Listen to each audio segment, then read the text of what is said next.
Hey, can we do this one at a time, please? You're the only one. Tom Holland অভিনীত Spider Man brand new day ছবিতে Peter পার্কারের নতুন লড়াই, একাকিত্ব এবং দায়িত্ববোধের গল্প উঠে এসেছে। দুর্দান্ত অ্যাকশন ও ভিএফএক্স থাকলেও আগের ছবিগুলোর হাস্যরস ও আবেগের ঘাটতি অনুভূত হয়েছে।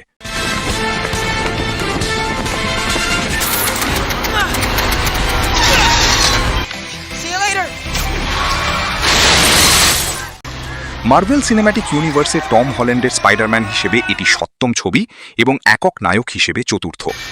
দীর্ঘ এক দশক ধরে একই চরিত্রে অভিনয় করার পরও টম হল্যান্ড নিজের স্বতঃস্ফূর্ত অভিনয় দিয়ে দর্শকদের মন জয় করেছেন।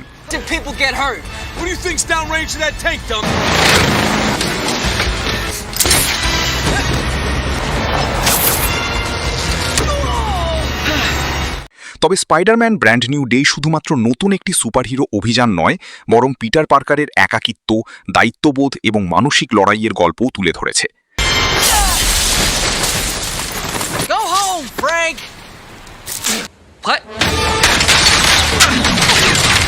ছবিটি অ্যাকশন ও ভিজুয়াল এফেক্টে সমৃদ্ধ হলেও আগের ছবিগুলির সেই প্রাণবন্ত আবেগ ও মজার মুহূর্তের কিছুটা অভাব অনুভব করেছেন সমালোচকরা। এরকম নিত্য নতুন ভিডিও পেতে চ্যানেলটিতে লাইক, কমেন্ট এবং সাবস্ক্রাইব করতে ভুলবেন না।